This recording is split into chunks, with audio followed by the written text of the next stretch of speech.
20 साल पहले जब आपकी अदालत में आए थे तो मुझे ध्यान है उस समय ऑडियंस में किसी ने कहा था कि अमिताभ बच्चन नंबर 1 है। तो आपने कहा था कि वो ग्रेटेस्ट हो सकते हैं लेकिन मैं ग्रेटेस्ट से थोड़ा बेहतर हूं। वो रिकॉर्डिंग अभी है आपके पास? बिल्कुल नहीं तो मैं डिनाई कर देता। अभी भी आप मानते हैं कि अगर सबसे बड़ा है तो वो शाहरुख खान है? अब तो दुनिया मानती है। मैं ये क्वेश्चन है कि जब आपने फैन बनाने का डिसाइड किया तो क्या आपको ये नहीं लगा कि आपकी फैन एक लड़की होनी चाहिए, क्योंकि आई थिंक आपके ग्रेटेस्ट फैंस जो है वो लड़कियां ही हैं। हाँ बात तो सही है। नहीं मगर उसमें एक छोटी सी प्रॉब्लम थी कि जो हमने फिल्म सोची थी उसमें फिल्म सितारा मैं था और वही उसका फ़ैन भी होना चाहिए। तो मैंने कोशिश की, लड़कियों का मैंने स्कर्ट वगैरह पहना, मैंने विग भी लगाया, मगर मैं इतना बेहुदा और ख़राब लगा कि मैं चुड़ैल लगने लग गया। तो इसलिए मैंने बिल्कुल, मैं लड़की भी बन जाऊं तो बहुत ज़्यादा होता है। लेकिन अगली फिल्म के अंदर अगर चांस ऐसा हुआ, इसका अगर ये फिल्म चली तो इसका पार्ट 2 के अंदर 100% फ़ैन, मेरा भी यही मानना है कि फ़ैन तो लड़के ही होनी चाहिए। क्या बेकार का लड़का घूम रहा है वहाँ पे आर्यन करना करके। सो नेक्स्ट फिल्म के अंदर और हर फिल्म के अंदर लड़की ही फ़ैन होगी। एक्चुअली सब बोलते हैं ये बात। लेकिन कुछ फैन ऐसे भी होते हैं जो आपके घर में घुस आते हैं रात में। बहुत सारे ऐसे फ़ैन हैं। एक मैं आपको बताऊंगा कि सर, जैसा आप मानेंगे नहीं, मैं शॉक हो गया था उनसे।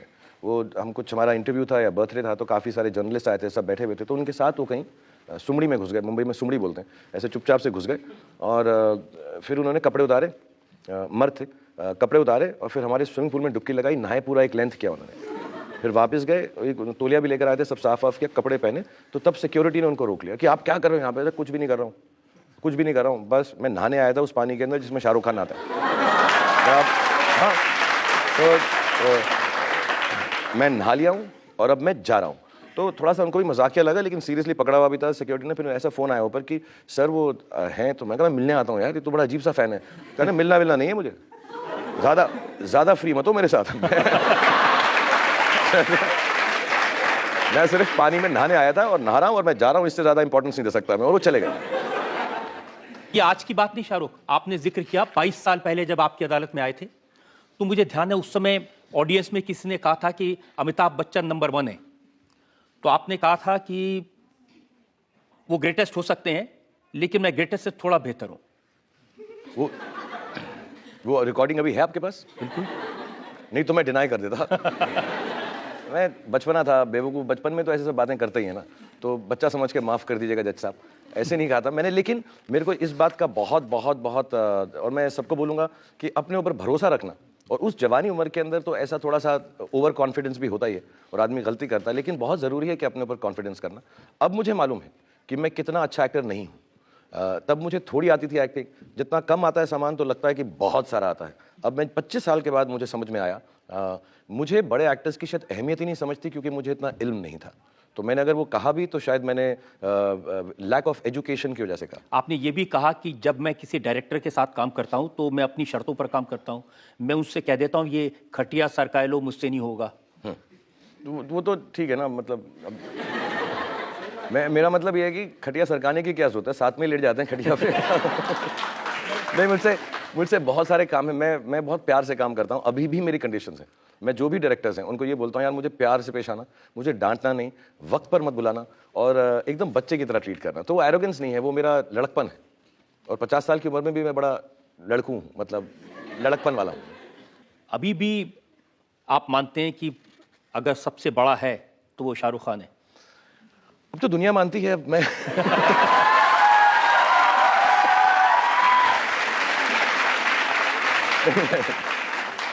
ये मैं क्लियर बदले नहीं है। हाँ, नहीं मैं 22 साल पहले एरोगेंट था, आज भी हूं और कल भी रहूंगा। तो ये ऐसा नहीं है, ये मेरा सेंस ऑफ ह्यूमर है, मैं सचमुच नहीं कह रहा हूँ।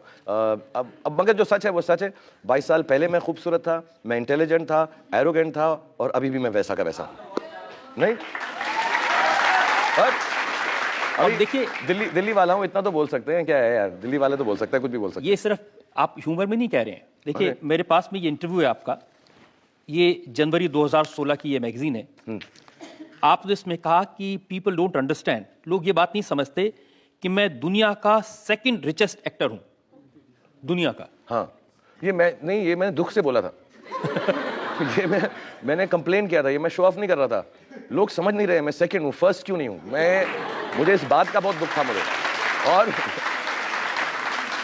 और सच्ची बात यह है कि ये गलत इन्फॉर्मेशन है। मैं आपको एक छोटी सी कहानी बताऊंगा कि जब ये न्यूज़ आई थी तो मेरी फिल्म हैप्पी न्यू ईयर हम बना रहे थे और हम क्लाइमेक्स का सेट लगा रहे थे, और मैं खार डांडा एक जगह है मुंबई में हमारे ऑफिस की तरफ, तो मैं गाड़ी में वहाँ जा रहा था और मेरे प्रोड्यूसर करीम का फ़ोन आया कि शाहरुख सेट लगाने के पैसे नहीं हैं।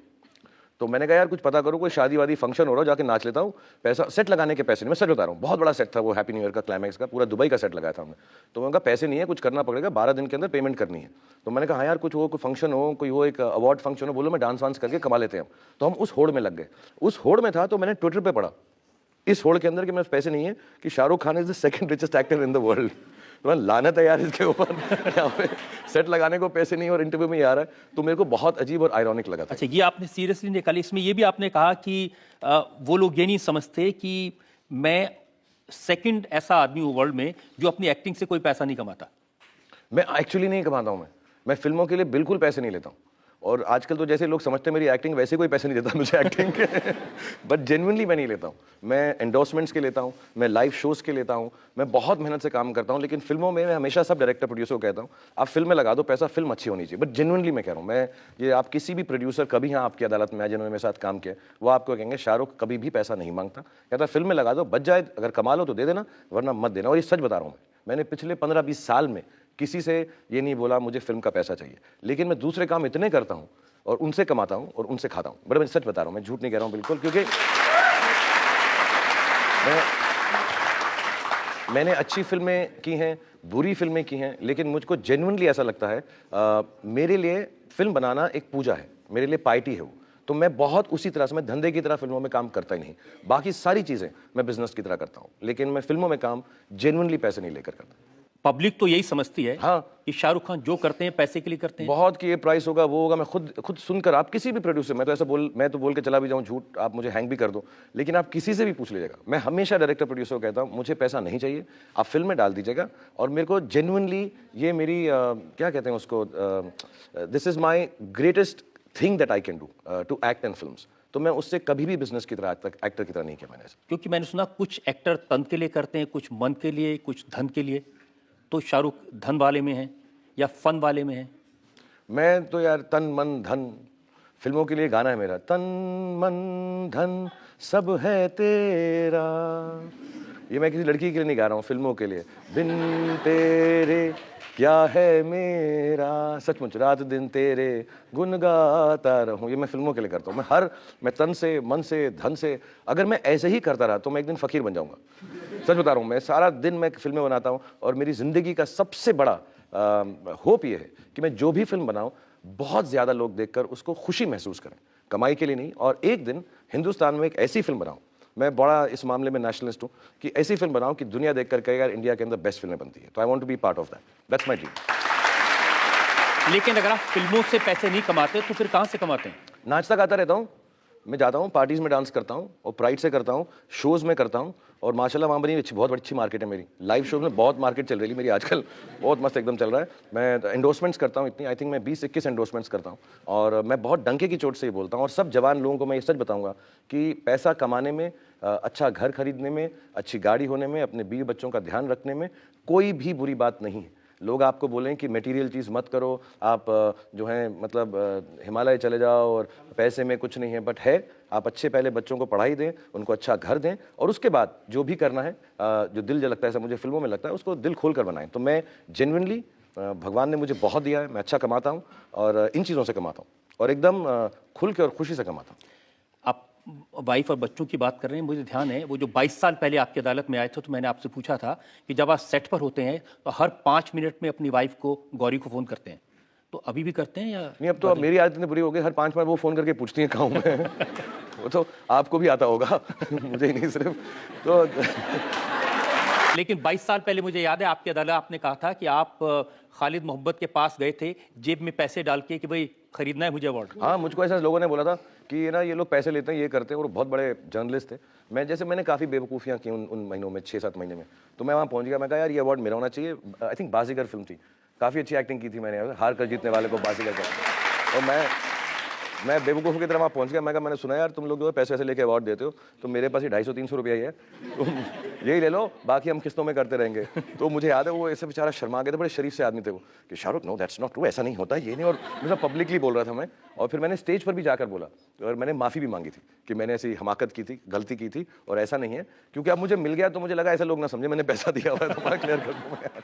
Sir my question is, sir आपने कहा था कि जो आपकी सक्सेस है उसमें आपकी मदर का काफ़ी क्रेडिट आप उनको देते, क्योंकि आपकी मम्मी, आपने कहा था कि आपकी मम्मी ने भगवान का कान पकड़ रखा है और बोल रखा है कि आपको सक्सेसफुल बनाना है। सर आफ्टर 25 ईयर्स सर आप सर बहुत सक्सेसफुल हैं, you are the richest actor in the world, you have everything sir, but second sir मेरे लिए फर्स्ट हो सर, अच्छा, आप ठीक, फर्स्ट हो सर। तो आप जब अभी भी प्रोजेक्ट्स लेते हैं, कुछ काम करते हैं, आपको अभी भी लगता है no I still have to achieve something, something is left?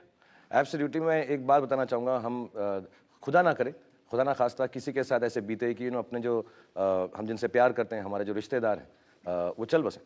लेकिन ये एक ज़िंदगी की सच्चाई है कि ऐसा होता ही है, और ऐसा सबके साथ होगा। मेरे साथ एक जल्दी उम्र में हो गया था, तो मेरा बिलीफ ये है कि यार चलो अगर मुझसे माँ बाप छिन गए और उनके प्राण पखेरु हो गए और उनको जाना ही था, तो कहीं ना कहीं पर एक अच्छा बात ये होगी कि वो जो है भगवान खुदा के पास बैठे हुए हैं कि अब हम आए हुए हैं यहाँ पे, तो ज़रा सेटिंग ठीक रहनी चाहिए, इसका सब गलत नहीं होना चाहिए। तो मुझे ये सचमुच बिलीफ है। मैं आज भी हफ्ते में 1 बार या 2 बार अपने बच्चों के साथ मैं उस अपनी छत पर जाता हूँ, और मुझे बिलीफ है कि 2 सितारे मेरे माँ बाप हैं। मैं जाके उनके सामने उनको रिस्पेक्ट देता हूँ, थैंक यू बोलता हूँ, और अपने बच्चों को भी मैंने बताया भाई ये जो है ये तुम्हारे दादा दादी हैं, तो इनको हेलो क्या करो। वो थोड़ा समझते हैं मैं बेवकूफ़ इस मामले में, लेकिन वो बेचारे प्रे करके आते हैं। और आज भी जब मैं काम करता हूँ तो मुझे सिर्फ यही है कि जितने लोग मेरी फिल्म देखें उनको खुशी हो, क्योंकि सचमुच जो मुझे मिला है, मुझे ऐसा नहीं लगता कि मैं उसका हकदार हूँ। और उस हक को पाने की कोशिश में मैं ज़िंदगी भर काम करता रहूँगा कि एक दिन मुझे लगे मैंने इतना अच्छा काम किया कि आप लोगों ने जो इतना प्यार दिया है उसका हक जो है वो सही में मायने में मेरा बनता है। That's the only reason I work.